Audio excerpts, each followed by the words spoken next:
할렐루야. 서로 인사하십시다. 잘 오셨습니다. 주님은 우리의 소망이십니다. 우리의 전부가 되십니다. 아멘. 이 시간 제가 말씀을 전할 때 은혜는 하나님이 주실 줄로 믿습니다. 너희는 삼가 두려워하지 말라. 뭐 하지 말라고요? 성지순례를 가면은 감람산에 올라가는 코스가 있습니다. 그런데 감람산 기슭에 바로 예수님이 마지막으로 기도하셨던 겟세마네 동산이 있고, 그 밑으로는 기드론 골짜기가 이렇게 흐르고, 또 건너편으로는 지금은 이슬람 모스크가 서 있는 예루살렘 성전터가 바로 환하게 보입니다. 예수님께서 바로 고난당하시기 전날 제자들과 함께 거기를 가신 것입니다. 그리고 당시 화려하고 웅장한 그 성전을 가르치면서 저 성전이 무너질 것이다. 돌 하나 돌 위에 남아있지 않고 다 무너뜨려질 것이다. 그렇게 말씀하셨어요. 유대인들은 성전 일을 굉장히 크게 여기거든요. 성전의 영광이 곧 이스라엘의 영광이다. 그렇게 생각하고 사는 사람들이에요.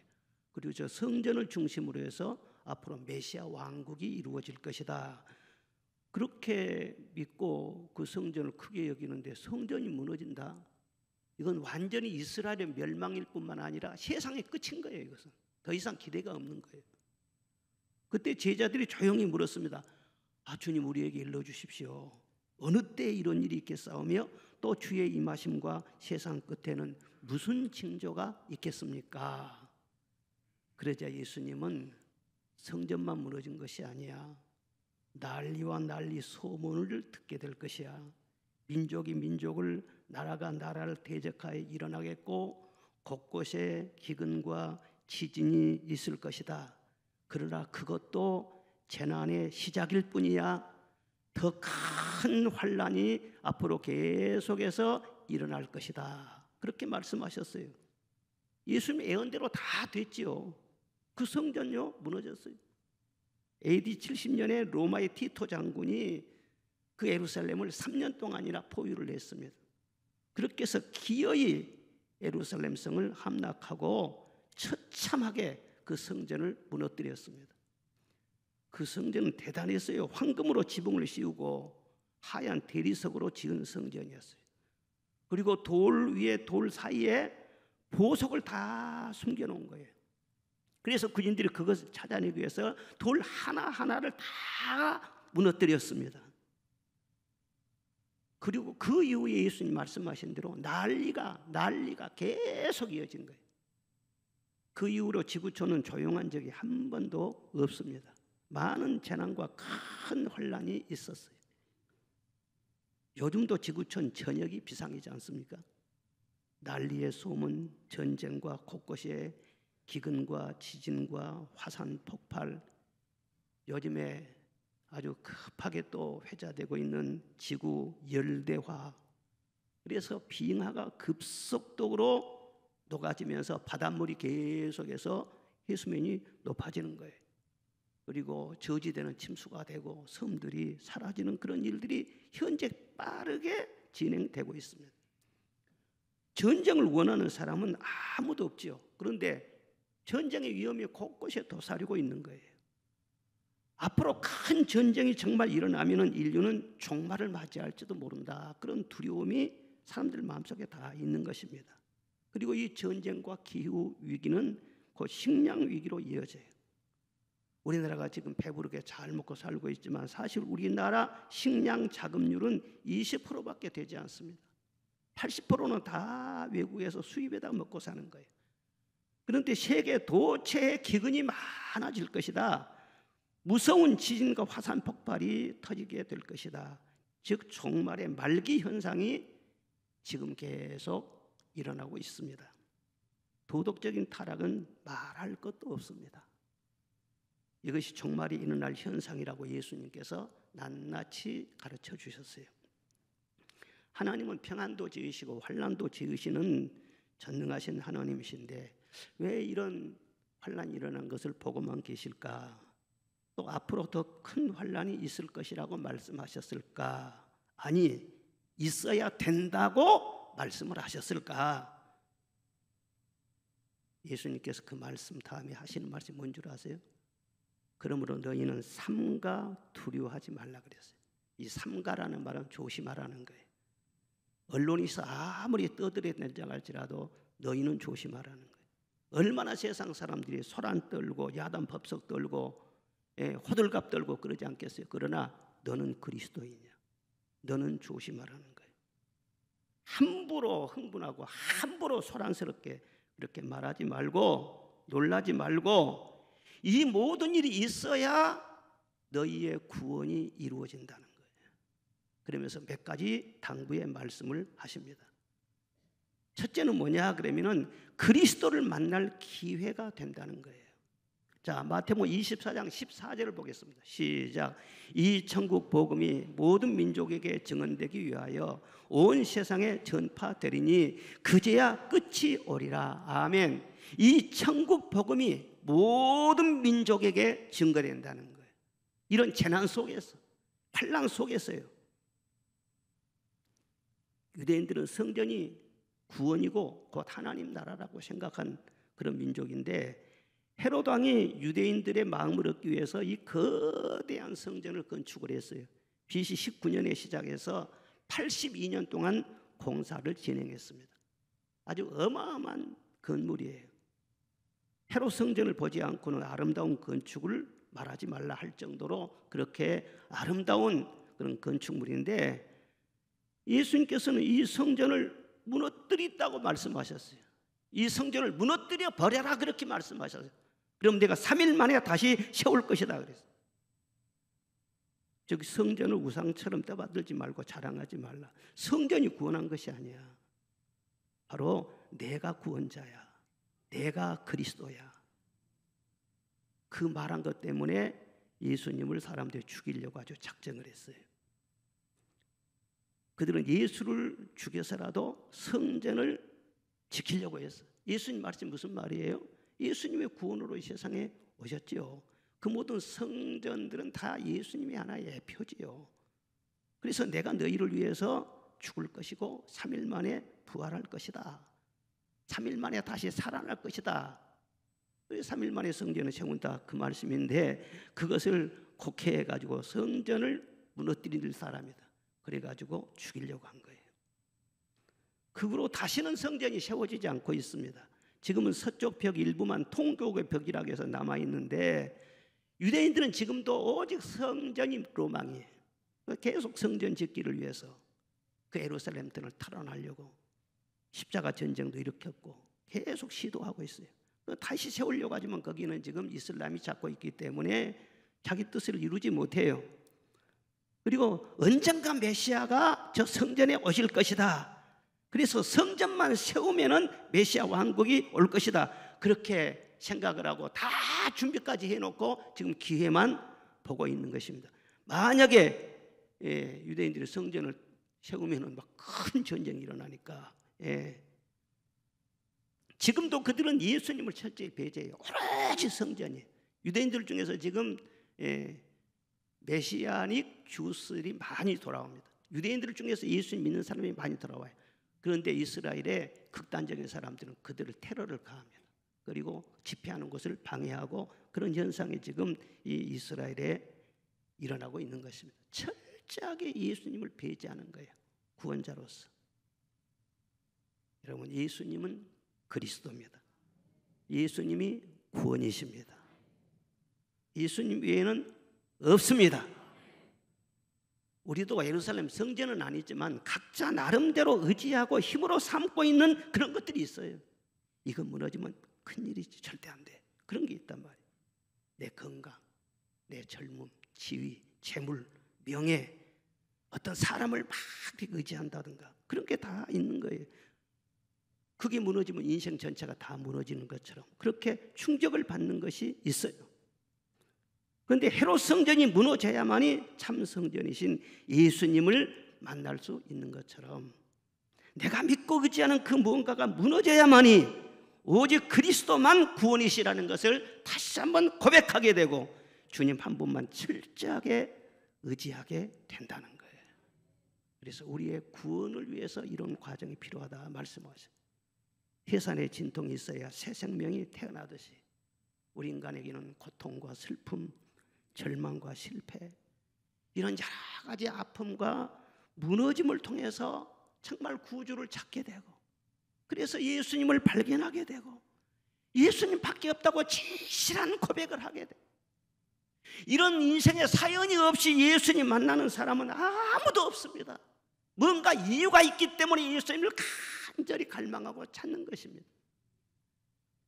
제1차 세계대전이 일어나기 전에 많은 사람들이 교회를 다니다가 교회를 떠났어요. 다 이성주의로, 합리주의로 이 세상이 막 발전하니까 하나님 없어도 될 것처럼 생각을 하고 하나님을 떠난 거예요. 무신론을 주장하고, 심지어는 앞으로 50년 지나면 성경은 휴지가 될 것이다, 그렇게까지 말을 할 정도로 불신앙이 팽배했습니다. 그런데 전쟁이 꽝 하고 터지니까는요, 그 사람들이 다 교회로 막 돌아온 거예요. 제2차 세계대전 때도 그랬습니다. 전쟁 터지자 그 다음에 교회가 많이 돌아오게 됐어요. 지금부터 21년 전에 미국 뉴욕의 쌍둥이 빌딩이 그 테러를 당했잖아요. 9.11 테러. 예? 꽝 하고 터지니까는요, 쌍둥이 빌딩이 무너지면서 3,000명이 바로 그 자리에서 죽었어요. 미국은요, 기독교인들이 많다고는 하지만 등록교인들은 엄청나게 많아요. 등록교인들이 1,000명이라 그러면 출석교인은 한 30명밖에 안 돼요. 그렇게 교회가 텅텅 비는데 그 9.11 사건 터진 다음에 엄청나게 교회로 몰렸는데, 교회가 그냥 막 좁아가지고 1부, 2부, 3부 예배를 드릴 정도로 막 미어 터졌다는 거예요. 우리나라도 사실 이 기독교가 이렇게 왕성하게 된 것은요, 우연이 아닙니다. 예, 일제시대 때 많은 고난을 겪었어요. 그리고 6.25 전쟁이라고 하는 정말 큰 아픔을 겪었어요. 그러면서 세상에 마음둘 곳이 없어요. 의지할 곳이 없어요. 그래서 사람들이 교회로 막 몰려들게 된 것이고, 마을마다 예배당이 세워지고 많은 주의 종들이 일어나고 그렇게 된 것이죠. 환난을 당하고 전쟁이 나고 이렇게 아픔을 겪으면서 아이러니하게 구원의 역사가 일어나는 거예요.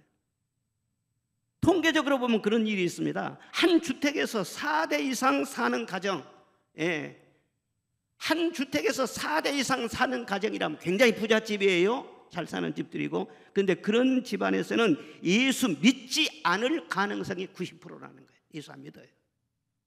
반면에 6개월마다 이사 다니는 그런 집들, 아파트에 자꾸 다니는 이사 다니는 집들, 그런 집들은 예수 믿을 가능성이 90%라는 거예요. 그러니까 몸이 움직여야만이 마음도 움직이게 돼 있어요. 그러니까 하나님께서 우리 마음을 움직이시고 우리 마음속에 주님이 들어오기를 원하시는데 마음이 너무 완고한 거예요. 그래 하나님께서 움직이시는 것이죠. 예? 재난을 왜 허락하시는가? 예? 문 열어라 하는 두드리는 소리, 문을 두드리는 소리예요. 요한계시록 3장 20절 다 같이 읽겠습니다. 시작. 볼지어다 내가 문 밖에 서서 두드리노니 누구든지 내 음성을 듣고 문을 열면 내가 그에게로 들어가 그와 더불어 먹고 그는 나와 더불어 먹으리라. 아멘. 재난이라는 거, 고통이라는 거, 질병이라는 거, 이거 뭐냐 그러면은 문 열어라. 내가 너의 치료자다. 내가 너를 도울 것이니라. 나 밖에는 없느니라. 자꾸 문을 두드리는 거예요. 여러분, 우리가 교회에 왜 나왔어요? 오늘도요, 밖에 참 날씨도 좋고 뭐 꽃 구경하고 피서도 가고 좋은 데 많을 거예요. 요즘 해외여행도 많이 가고. 그런데 왜 우리가 교회에 나왔어요? 우리에게는 주님밖에는 없습니다. 고통의 멍에 벗게 해주신 이도 주님밖에 없습니다. 낭패와 실망 당한 다음에 위로를 주신 분도 주님밖에는 없어요. 실망한 이 몸을 힘을 얻기 위해서, 멸망의 포구에서 벗어나기 위해서는, 죽음의 길을 벗어나기 위해서는 주 예수님밖에 없습니다. 다 우리는요, 이유가 있기 때문에 주님 앞에 흘러가는, 주님밖에 없지요.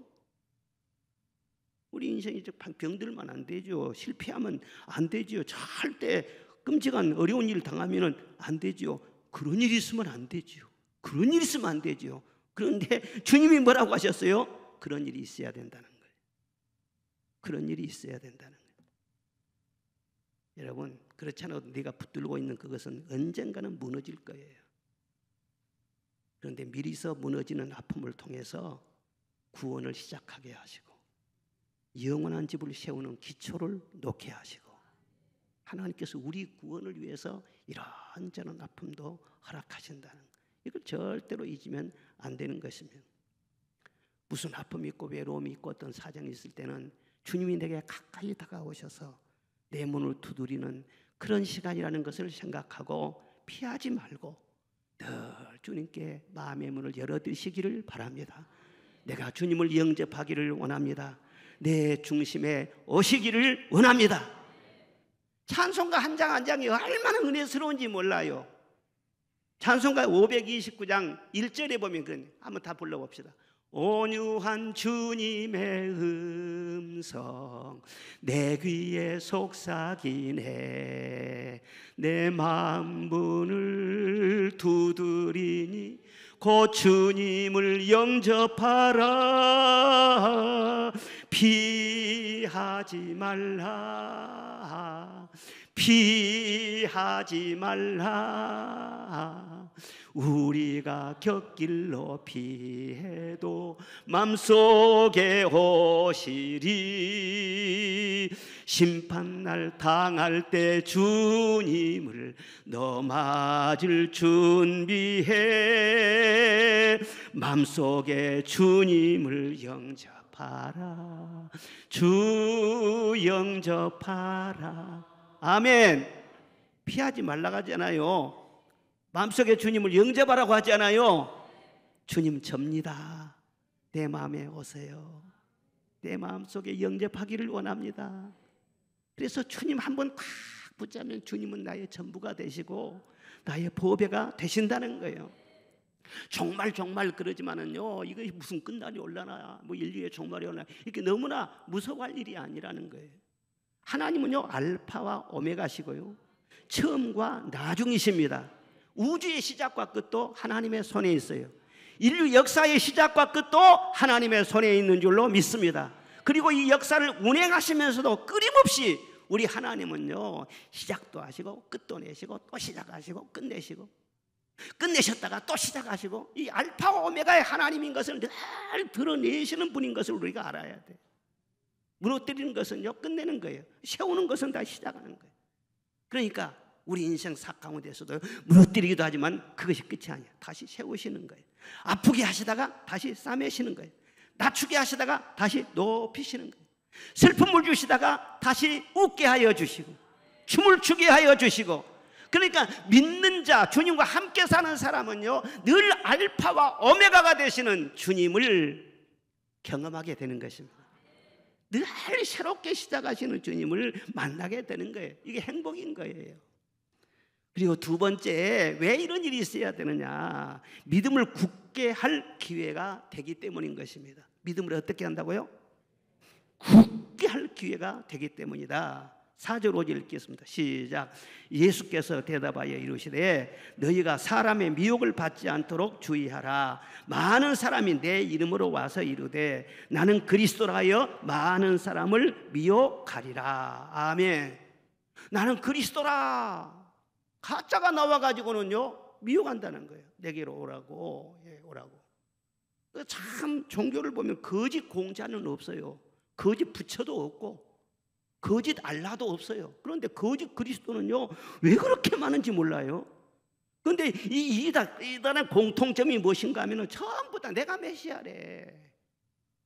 내일 모레 나이 들어 굶어 죽을 사람이 말이죠. 죽어서 땅속에 들어갈 사람이 내가 그리스도래, 내가 메시아래. 그런 사기가 어디가 있냐는 말이에요. 그런데 초대교회로부터 그런 이단은 계속 있어 왔어요. 이단이 없는 때가 없어요. 전 세계적으로도 그렇습니다. 그런데 특히 한국에 엄청나게 많습니다. 지금 뭐 30 몇 명이가 된대요. 전도관 일으켰던 대표적으로 박태선 같은 사람. 통일군 문선명은요 아예 예수는 실패자라고 했어요. 나는 성공한 메시아로 왔다고 했어요. 신천지 이만이라든 JMS라든 다 이 사람들은 메시아를 자칭하는 그런 사람들이에요. 옛날에는요 좀 숨어서 말을 했어요. 숨어서 조심히. 그런데 이제는요 딱 드러내놓고 선전합니다. 선전해요. 앞으로 어떤 이단이 나올지 몰라요. 그래서 믿는 영혼들을 사냥하고 미혹할 줄 모른다는 거예요. 그런데 문제는요 안 믿는 사람이 따라가는 것이 아니라 다 믿는 사람들이 따라가는 거예요. 예? 그것도 열심히 있는 사람들이 따라가요. 이단 가는 사람 봐보세요. 다 집사 이상이에요. 권사, 장로, 목사들도요 막 따라가요. 그런데 예수님께서는요 이런 일이 있어야 된다 그렇게 말씀을 하셨어요. 그럼 왜 그렇게 이단 적그리스도가 있을까? 제가 성경을 보면서 며칠 동안 고민을 했어요. 왜 이단 적그리스도 이것이 꼭 있게 하셨을까? 그러다 답을 얻었어요. 그게 뭐냐 그러면은요 우리가 진리를 믿지만은 진리와 거짓을 분별하지 못한 사람은 참 진리를 믿을 자격도 없다는 거예요. 그리고 주님을 진심으로 사랑하지 않는 사람은 끝까지 믿음을 지킬 수도 없다는 거예요. 그래 하나님께서 이모로 저모로 우리를 시련을 겪게 하시는 것입니다. 여러분 주님은 참 진리이심을 믿습니다. 그런데 거짓이 뭐라는 것을 많이 알아야 참인 것이 드러나는 거예요. 참만 가지고는 안 돼요. 그래 거짓을 많이 보면서요 역시 주님밖에 없습니다. 역시 주님밖에 없습니다. 깨달아가는 것이죠. 그리고 주님과 우리와의 만남이라는 것은요 어떤 지적인 동의에 그치는 것이 아닌 것입니다. 인격적인 만남이고 예수님을 믿는다는 것은 예수님과 내가 함께 사는 것을 말하는 거예요. 부부가 결혼해서 사는 것처럼 말이죠. 결혼할 때 보면 결혼은 차라리 쉬워요. 서로 눈만 맞으면 결혼하는 거예요. 그런데 결혼 생활을 해나가는 것은요 쉽지 않아요. 오래 참고 사랑의 수고를 해야 되고 믿을 수 없는데도 믿어야 되고 서로 이해해야 되고 허물도 덮어줘야 되고 변함없이 끝까지 사랑하면서 고안악을 같이 하면서 가정의 행복을 지켜나가는 거예요. 이와 같이 예수님을 믿는다는 것도 마찬가지예요. 처음에 세례받고 예수님 영접하는 것은 그건 선물로 그냥 받아들인 거예요. 내 안에 오시는 거예요. 그것 다음부터 예수님과 함께하는 그 삶, 주님을 섬기는 삶, 그것은 주님이 나를 사랑하는 것처럼 내가 주님을 사랑하지 아니하고는 정상적인 신앙생활을 절대 할 수가 없습니다. 이 사랑의 변질이 생기면은요 누가 와서 한마디만 해도 귀가 혹 하는 거예요. 미혹을 당하는 거예요. 미혹을 당하지 않고 끝까지 주님 사랑하면서 믿음 잘 지키려면은 두 가지를 잘해야 됩니다. 첫째 무엇이냐면은 말씀에 굳건히 서야 되는 거예요. 어디에 굳건히 서야 한다고요? 말씀에 굳건히 서야 된다는 거예요. 아무리 열심히 있어도 아무리 기도를 많이 해도 아무리 신비 체험을 많이 한다 할지라도 말씀에 굳건히 서지 못하면은 언제 어떻게 넘어질지 모릅니다. 열심히 있고 막 뭔가 과다하게 막 사모하고 체험을 좋아하고 그런 사람들이 말씀이 부족할 때 그 사람들이 이단의 호구가 되는 거예요. 언젠가는 이단의 밥이 되는 거예요. 그것은 신앙생활 할 때 신앙생활은요 철저해야 됩니다. 하나님 말씀을 믿는 것이 신앙이지. 여러분 여기 신앙생활 같이 하면서도 자기 생각을 그대로 주장하고 있거나 자기 어떤 신비 체험을 그대로 주장하고 있거나 말씀보다 나의 감정에 따라서 왔다 갔다 하거나 이거 신앙이 아니에요. 절대로 오래가지 못합니다. 우리 신앙이 건강하고 나를 지켜줄 신앙이 되려면 말씀 중심으로 해서 할렐루야. 말씀 한마디면 결론이 나버리는 것이지. 말씀이 결론이지 무슨 거기다 무슨 사족을 붙일 필요가 뭐가 있냐. 1992년도 10월 28일 날 여러분 기억나시죠? 담이 선교에서 휴거 소동을 벌렸어요. 그날 밤 12시에 휴거한대요. 예수님 재림한대요. 천사가 나타났다고 말을 하고 기도하는데 나팔 소리가 들렸다고 그러고 동시에 막 기도하는데 이 사람한테 저 사람한테 막 천사가 나타나서 말했다고 하니까는요 그 집단이 완전히 소동이 난 거예요. 이보다 더 확실한 증거가 어디가 있냐. 그래가지고요 그냥 난리를 피우는 거예요. 그때도 다 그랬습니다. 기도 많이 하고 열심히 있고 화가 막 그냥 체험하고 싶고 그런 신비적인 사람들이 다 그쪽으로 쏠렸어요. 그때 제가 가까운 그 친구 전도사 중에도 그 추종자가 있었습니다. 근데 아무리 가서 설득을 하고 그러지 말라고 해도 말을 듣지 않아요. 제가 소락기 있을 텐데 광주에 자주 다녔습니다. 자주 다니면서 왜 그런 거짓말에 속고 있냐고, 말씀대로 해야 될 거 아니냐고. 그런데도 내 말을 듣지를 않아요. 그리고 당신은 나보다도 기도도 더 많이 못하고 성경도 더 많이 모르니까 준 자와 받은 자밖에는 알 수가 없다면 나보다 수준이 낮다는 거예요. 그래서 제가 그랬어요.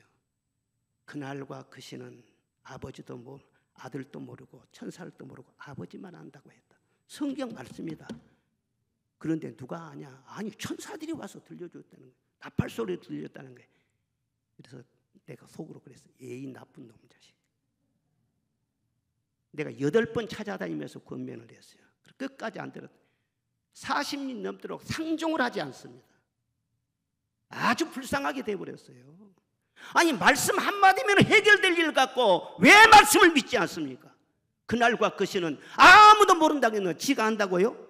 성경을 벗어나서 그게 바로 이단이라는 거예요. 그렇게 생각하는 사람은 완전히 밥이라니까. 밥이에요. 그 휴거 소동이 끝난 다음에요 얼마나 많은 그런 어려움이 있었는지 몰라요. 예? 그 사기극으로 끝났잖아요. 그러니까 기독교에서 또 이단을 이 재림을 말하면은요 아주 이상한 사람들인 것처럼 그렇게 말을 해요.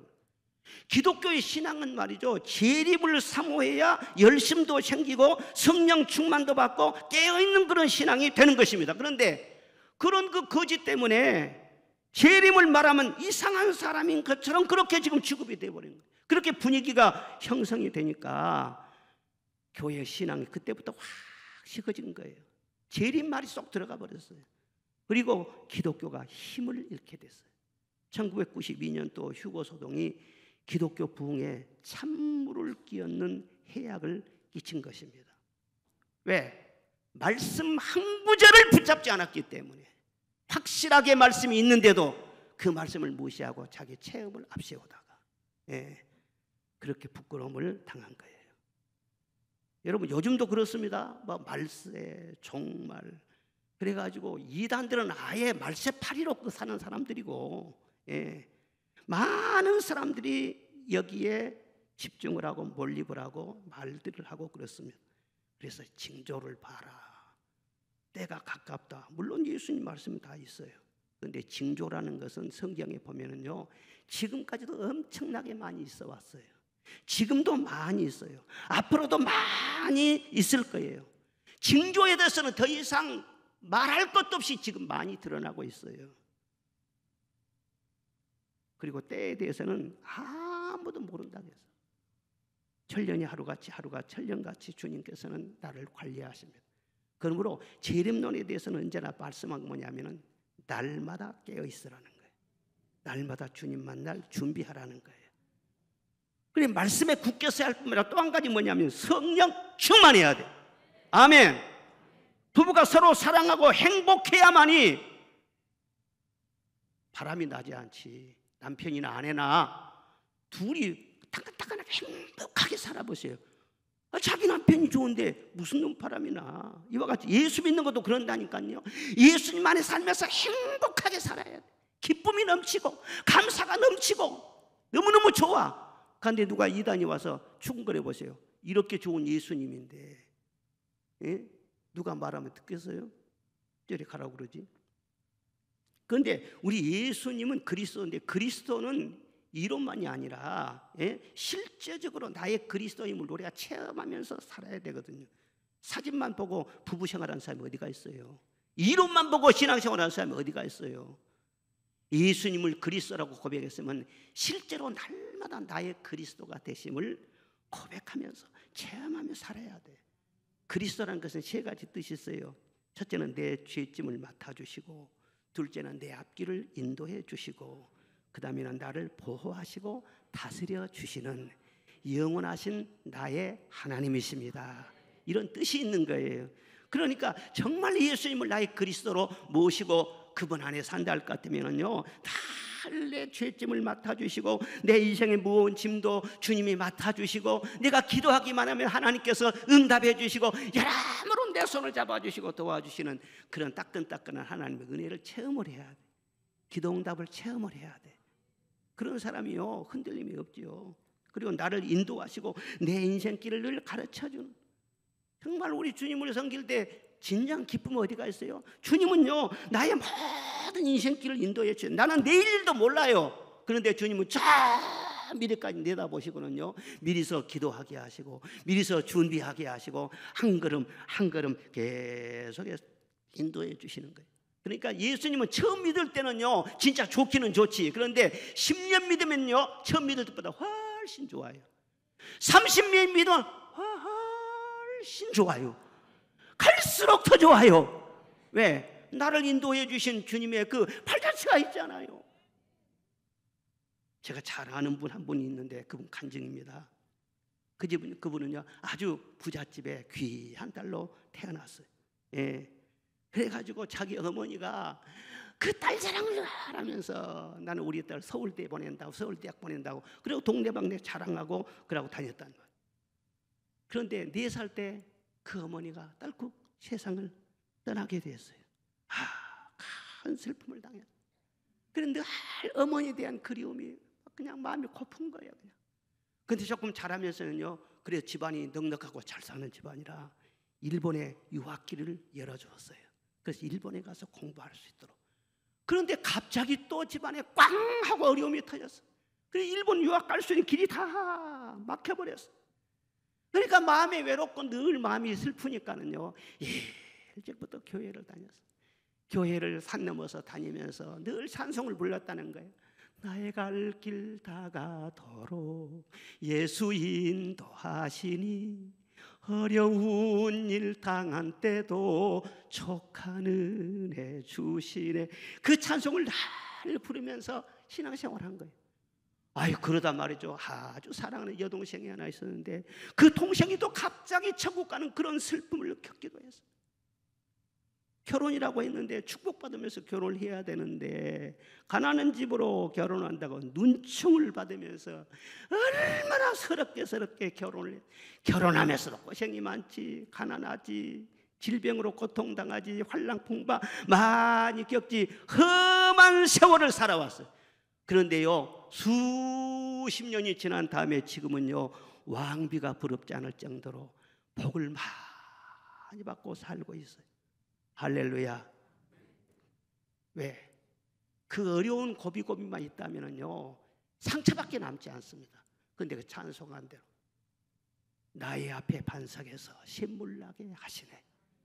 나는 심히 고단하고 영혼 매우 가라나 나의 앞에 반석에서 샘물나게 하시네. 날마다 샘물 나니까 그 샘물 마시면서 말이죠 모든 어려움을 다 이기는 거예요.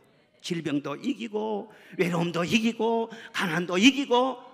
주님 한 분 제대로 모시면은요 주님은 족한 은혜를 주십니다. 주님 한 분으로 절대 부족함이 없습니다. 할렐루야. 일생 동안을 인도해 주신 거예요. 예? 일생 동안. 그리고 나를 다스리면서 항상 보호해 주셔요. 나의 힘이 되셔가지고 안팎으로 다가오는 환난도 막아주시고 사고도 막아주시고 사탄의 공격도 이기게 하시고 우울증과 두려움과 병마와 모든 연약함으로부터 우리를 보호하시고 지켜주시는 주님이신 줄로 믿습니다. 그래서 주님이 나의 방패가 되시고 나의 피난처가 되어주신다는 것을요 주님과 함께 살면서의 많은 경험을 하시는 거예요. 그러니까 주님 한 분밖에 없죠. 예수님은 천국은 뭐냐, 천국은 보화를 든 밭을 보고 모든 소유를 다 팔아서 그 밭을 산 것과 같다, 그렇게 말씀하셨습니다. 그래서 신앙생활은요 아마추어가 아니야. 나의 모든 전체를 다 투자해서 예수님 한 분을 사는 것입니다. 예수님을 나의 전부로 삼는 것입니다. 그래서 신앙생활 제대로 하기 위해서는요 주님이 나를 위해서 피 흘리시고 목숨을 주신 것처럼 나도 내 마음을 다 쏟는 것입니다. 내 힘을 다 쏟는 것입니다. 하나밖에 없는 것이 있다면 그것까지 다 주님께 쏟는 거예요. 대충 적당하게 믿어가지고 하늘에 올라가서 해와 같이 빛나고 적당히 믿어가지고 복음 터지게 받고 천국에 가서 막 해처럼 막 금멸류관 쓰고 그런 생각은 하지 마세요. 주님을 사랑하세요. 뜨겁게 사랑하세요. 절대로 지금 이 말세는요, 주님을 사랑하면 그 사랑 안에서 모든 걸 다 이길 수 있는 그런 시대예요. 그런데 주님을 사랑하지 못하고 말씀을 사랑하지 않고 이쪽에서 뭐라면 뭐지 기울이고 저쪽에 뭐라면 저리 기울이고 왔다 갔다 그런 사람들은요, 하나님께서 다 걸러내버린다. 그러니까 이런 미혹이 있어야 된다는 거예요. 앞으로 어떤 미혹이, 어떤 이단이 나올지 모른다니까요. 말씀에 사랑받지 못하면은, 주님을 뜨겁게 사랑하지 못하면은요, 믿음을 지킬 수가 없어요. 구원을 그렇게 쉽게 생각해서는 안 돼요. 신앙의 뿌리를 잘 내려야 돼요. 미혹의 영이 우리 신앙을 늘 흔들어요. 말씀에 굳건히 서시기를 바랍니다. 믿는 것으로, 예배 한번 드리는 것으로 만족하지 말고 말씀을 읽으시기를 바랍니다. 말씀을 배우시기를 바랍니다. 성경 말씀 보면은 말씀을 읽으라, 말씀을 배우라, 말씀을 가르치라, 늘 그렇게 말씀을 하세요. 내가 먼저 말씀을 배우고 그 다음에 자녀들에게 가르치고 구역원들에게 가르치고, 가르칠 자신이 없으면 먼저 배우라는 거예요. 배우는 게 자존심을 상하면은 가르치라는 거예요. 가르치지도 않고 배우지도 않고 중간지대에 있지 말라는 거예요. 이 미혹의 시대에 주일날 예배 한 번 드리고 하루에 30분도 성경 보지 않고 30분도 기도하지 않고 신앙을 꿋꿋하게 지키리라, 그런 생각을 하지 말아야 돼요. 날마다 우리는 말씀을 붙잡아야 돼요. 깨어서 기도해야 돼요. 30분도 기도하지 않는 그런 신앙을 누가 보장할 수가 있습니까? 갈수록 미혹되는 일들이 얼마나 많은데 마귀가 왔다 갔다 해서 다 채가는 거예요. 새벽마다 와서 기도하고 성경 앞에 무릎을 꿇으시기를 바랍니다. 그리고 겸손하게 늘 배우고 훈련해서 말씀에 든든히 서가야 돼요. 그렇기 위해서 하나님께서는 이런 여러 가지 시련도 주신다는 거예요. 그리고 마지막 세 번째는요, 믿음을 빛나게 할 기회가 되기 때문이에요. 믿음을 어떻게 한다고요? 믿음을 빛나게 할 기회가 된다는 거예요. 자, 마태복음 24장 10절 시작. 그때 많은 사람이 실족하게 되어 서로 잡아주고 서로 미워하겠으며. 아멘. 또 무슨 일이 일어난다고 했습니까? 예? 많은 사람이 실족한다고 해요. 잘 믿다가 갑자기 넘어져 버리는 거예요. 시험 드는 거예요. 그래서 서로 잡아주고 서로 미워하고, 예? 형제가 형제를 괴롭히고 고발하고, 밖에 있는 사람이 힘들게 한 것이 아니라 가까이 있는 사람들, 믿는 사람들이 변질이 돼가지고 고발하고 배신하고 고통을 주고, 그러니까 참 믿음 지키기가 어려운 시대가 된다는 거예요. 지금 우리가 그렇습니다. 믿음 지키기가 정말 쉽지 않습니다. 어렵습니다. 밖에서는 환난과 핍박이 있고, 안에서는요, 교회 생활 깊숙이 해보십시오. 안에서 말이죠, 여러 가지 또 마음속에 시달림이 있고 상처가 있고 아픔도 있는 거예요. 그러다 그 사람 변질돼 가지고요, 막 잡아가지고 고발하기도. 마태복음 24장 12절 보겠습니다. 시작. 불법이 성함으로 많은 사람의 사랑이 식어지리라. 예, 여기서 불법이라는 것은 부도덕을 말합니다. 원어에 보면 부도덕을 말해요. 그러니까 도덕이 말세가 되면은요, 극도로 타락해요. 그러면 도덕의 극도한 타락은 쾌락주의로 흐르게 돼 있고 반드시 이기주의로 흐르게 돼 있는 것입니다. 그렇게 자기밖에 모르니까는요, 사랑이 식어지는 것이죠. 그래서 미지근한 음식이 곧 상하듯이 주님을 향한 사랑도, 부부 간의 사랑도, 형제 간의 사랑도 뜨겁지를 못하는 거예요. 전부 다 자기 위주예요. 자기 위주. 이기적이 자기 자신만 생각하고 자기 쾌락만 생각하는 거예요. 그러니까 변질되는 것이죠. 그래서 가정에 많은 아픔이 있고 교회 안에도 많은 아픔이 있고 고발하고 배신하고. 그러니까 예수님이 그 일을 다 당하셨어요. 그러니까 예수님 당한 그 일을 우리를 또 다 따라가면서 같이 당하게 된다는 그런 말씀인 것입니다. 로마서 2장 4절에 보면은 내가 하나님의 인자하심과 용납하심을 길이 참으심을 멸시하느냐 그랬어요. 하나님의 길이 참으심을 너희가 멸시하느냐 그렇게 말씀하셨어요. 그 말이 무슨 말이냐면은 하나님은요 오래 참으신 분이에요. 은혜로우신 분이고. 그래서 우리가 잘못하고 어떤 사람이 악한 죄를 저질러도 갑자기 막 벼락을 꽝 치고 말이요, 갑자기 막 진노를 발하고 심판하고 그런 분이 아니란 말이에요. 하나님은 다 알고 있어도요 회개할 기회를 주시고 또 기다리시고 또 그렇게 하시는 분이에요. 그런데 사람들이 하나님의 오래 참으심을 멸시한다는 거예요. 봐라, 내가 죄져도 괜찮아지 않느냐, 하나님 욕해도 아무 일 없지 않느냐, 하나님을 참으시는데 그걸 멸시를 한다는 거예요. 이게 하나님이 참으심에 대해서 멸시를 당하시는데, 그러면 우리 성도들의 참음에 대해서는 오죽하겠어요? 성도들이 참고 견디며 살아가면은요 오죽하겠어요? 성도들이 주님을 바라보고 꾸준하게 참고 견디고 나가면요 그것도 역시 멸시를 당해요. 내가 사랑을 베풀면은요 사람들이 약자로 나를 보는 거예요. 또 나를 내세우지 않고 묵묵히 일을 하면은 저 사람 바보처럼 그렇게 생각을 하는 거예요. 또 덕을 위해서 참고 말하지 않으면은요 꼭 말도 못한 사람처럼, 무식한 사람처럼 그렇게 취급을 하는 거예요. 때로는 누명을 쓰고 오해를 받고 그래도 전혀 말하지 않고 주님을 바라보고 꾹 참고 나가면은요 사람들이요 바보 취급을 하는 거예요. 얼마나 그 마음속이 팍팍하고 답답하겠어요. 그런데 마태복음 24장 13절 봅시다. 시작. 그러나 끝까지 견디는 자는 구원을 얻으리라. 아멘. 그런 상황에 될지라도 끝까지 견디라는 거예요. 그 자리를 떠나지 말고 그 주님을 닮아가려고 하는 그런 그 삶의 스타일에서 빗나가지 말고 끝까지 사랑, 끝까지 인내하면서 참고 견디라는 거예요. 뭘 바라보고? 주님을 바라보고. 주님도 때로는 울기도 하셨네. 주님도 다 그런 일을 당했잖아요. 그래 내가 주님 따라가면서 나도 주님처럼 이런 일이 있네요. 그렇게 생각하면은요 마지막으로는 뭐가 온다고요? 구원을 얻으리라. 아멘.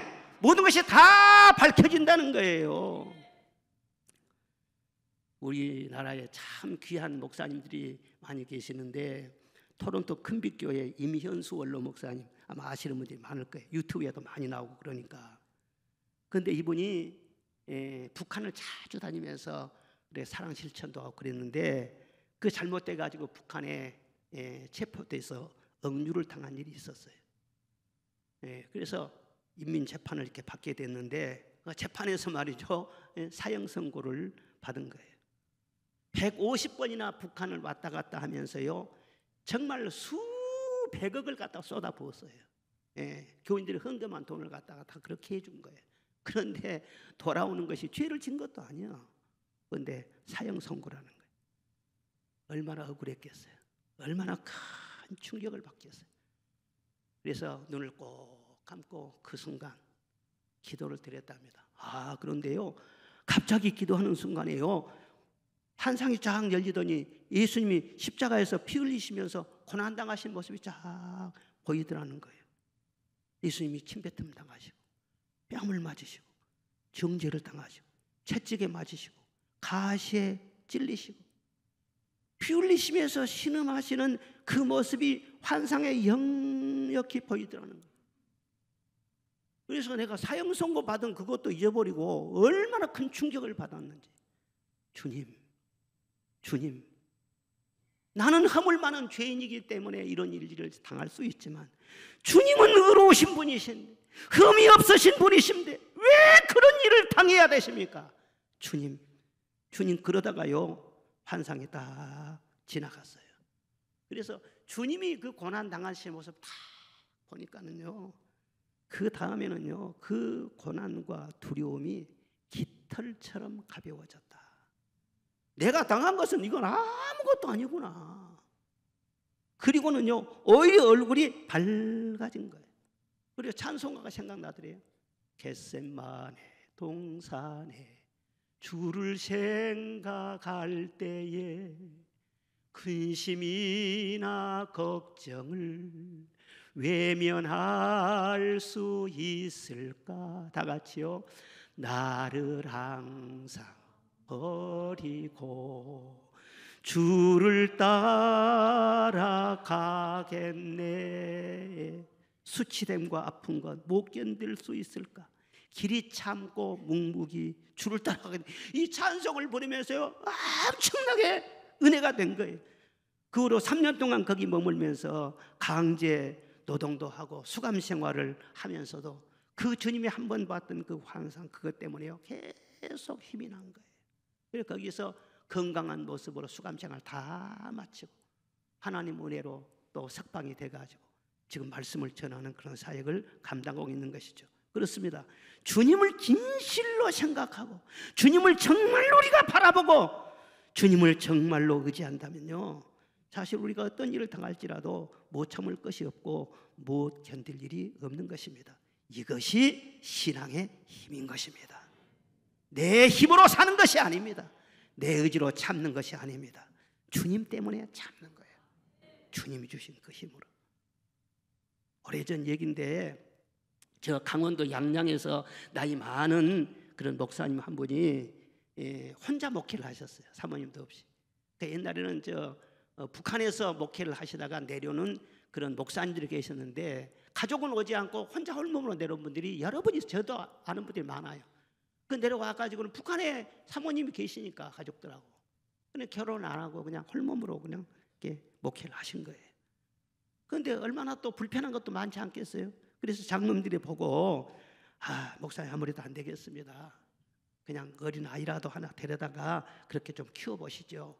그리고 어린 여자아이를 데려다가 키우도록 권면을 해서 그 여자아이를 데려다가 친딸처럼 잘 키워서 공부를 시켰어요. 어느덧 그 여자아이가 커서 예쁜 숙녀가 되었습니다. 그런데 그 마을 뱃사공이요, 그 처녀를 꿰어가지고는요 임신을 시킨 거예요. 배가 점점 불러오니까 교회의 한 과부 집사가 눈치를 챘어요. 그런데 그 과부 집사는 평소에 목사님을 늘 흠모했던 사람이에요. 그런데 목사님 받아주지 않으니까 늘 원망하고 불만이 있었어요. 그런 차에 이런 일이 생기니까는 처녀를 불러서 사정을 다 알고는요, 이건 목사가 한 것이다, 목사가 한 짓이다. 그래가지고 소문을 퍼뜨렸어요. 또 그런 소문은 또 잘 퍼져요. 금방 삽시간에 교회 다 퍼져요. 그래가지고 장로님들이 달려와서 목사님 이게 웬일입니까? 배신감을 느낍니다. 당장 나가세요. 그러니까 그게 아니고요, 부인하면서 잘 설명을 해주는데 아예 들으려고 하지를 않는 거예요. 그래 목사님 조용히 기도한 후에 그러면은 저 처녀가 아기를 낳을 때까지만 나 교회에 좀 있게 해주세요. 그 사정해가지고는요 아이가 태어나자 이 목사님이 아이를 데리고 어디론가 그냥 떠나버리신 거예요. 그리고 교회에는 다른 목사님이 부임해 왔어요. 그런데 3년이 지난 후였어요. 그런데 그 교회에서 부흥회가 열렸네. 그런데 기도 시간에 막 은사가 막 쏟아지면서요 그 과부 집사가 방언이 터진 거예요. 그러면서 뭐라고 방언하냐, 막 알 수 없는 방언. 목사 새끼 뱃놈 새끼, 목사 새끼 뱃놈 새끼, 막 그렇게 막 떠들어대는 거예요. 그래서 분광사가 참 이상하다 그래가 집사를 불렀어요. 그 무슨 사연이냐고, 왜 그렇게 말을 하냐고. 그러니까 그 집사가 눈물을 흘리면서 3년 전에 목사 쫓아낸 그 일을 쭉 고백을 한 거예요. 이 사실을 알게 된 담임 목사님이 참 충격을 받았어요. 나는 당장에 사임하겠다. 그 목사님 빨리 모셔오라. 장로님께서 전부 다 얘기를 했어요. 그래서 즉시 장로님들이 그 예전에 목사님 있는 곳으로 수소문해서 겨우 찾았는데 저 설악산 이 오색 약수터에서 다 쓰러져가는 초가집에서 이 어린 아이를 키우고 있는 거예요, 그대로. 그래서 장로님들이 가서 백배 사죄를 하면서 목사님 다시 교회로 가십시다. 우리가 다 준비해놨습니다. 그래도 목사님은 그동안 정리할 것도 있고 준비를 좀 더 해야 되니까 3일만 기다려달라고 그렇게 해서 3일 동안 정리를 다 한 거예요. 그리고 3일 지나자 장로님들이 다시 찾아와서 목사님하고 들어가니까 목사님이 없어. 아무리 봐도 목사님이 없어. 그리고 종이 한 장이 거기에 놓여있더라. 그 종이 쪽지에 이런 내용이 적혀 있었습니다. 나는 이미 누명을 쓰고 버려진 몸이니 다시는 그러한 터무니없는 누명으로 주의 종들을 억울하게 죽이지 말고 이 일을 교훈 삼아서 담임 목사님 잘 섬기고 다시는 목회자의 눈에서 피눈물 나는 일이 없게 하십시오. 그 말 하나 딱 써놓고는요 가자고. 디모데후서 2장 11절 12절 보겠습니다. 시작. 미쁘다 이 말이여, 우리가 주와 함께 죽었으면 또한 함께 살 것이요 참으면 또한 함께 왕노릇 할 것이고 우리가 주를 부인하면 주도 우리를 부인할 것이니라. 아멘. 주님이 말씀하셨죠. 끝까지 견디는 자에게는 구원이 있을 것이라고. 끝까지 참는 자에게는 여기 뭐라고 했어요? 주님과 함께 참으면 주님과 함께 왕노릇 할 때가 있다는 거예요. 어떤 어려움이 오더라도 오직 주님만 바라보고 사명의 자리를 떠나지 말고 믿음을 잘 지키면은 주님의 때가 있습니다. 그날이 되면은 해와 같이 빛나게 해주실 줄로 믿습니다. 참된 신앙이란 무엇이냐? 알면서도 속아주는 거예요. 알면서도 당해주는 거예요. 어떤 상황에도 내가 나서지 아니하고 주님이 일하실 때까지 그냥 기다리는 거예요. 그것이 참된 신앙이에요. 그런다고 손해볼 것이 없다니까요. 끝까지 견디는 자는 구원이 있다. 해같이 빛나는 그때가 반드시 온다는 거예요. 우리 모든 성도들이 깨어있는 신앙, 재림신앙 갖기를 주의 이름으로 축원합니다. 신앙이 건강하고 힘이 있으려면 재림신앙이 확보해야 돼요. 종말은 두 가지입니다. 우주적인 종말이 있고 개인적인 종말이 있어요. 우주적인 종말은 예수님의 재림할 때를 말해요. 그날은 언제인지 알 수가 없어요. 그런데 개인적인 종말이 있어요. 이 개인적인 종말은 내가 주님께 가는 것을 말하는 것입니다. 그날도 언제일지 알 수가 없어요. 그러나 언제 주님이 오시든지 우리가 주님께 가든지 그날이 영광의 날이 되고 승리의 날이 되도록 살아야 될 줄로 믿습니다. 이 말세 앞으로도 어떤 뉴스를 듣더라도 너무 떠들지 말고 주님이 있으리라 한 일이 일어났구나 생각하시고 두려워하지 말고 믿음을 굳게 해서 승리하는 우리 모두가 되시기를 주의 이름으로 축원합니다.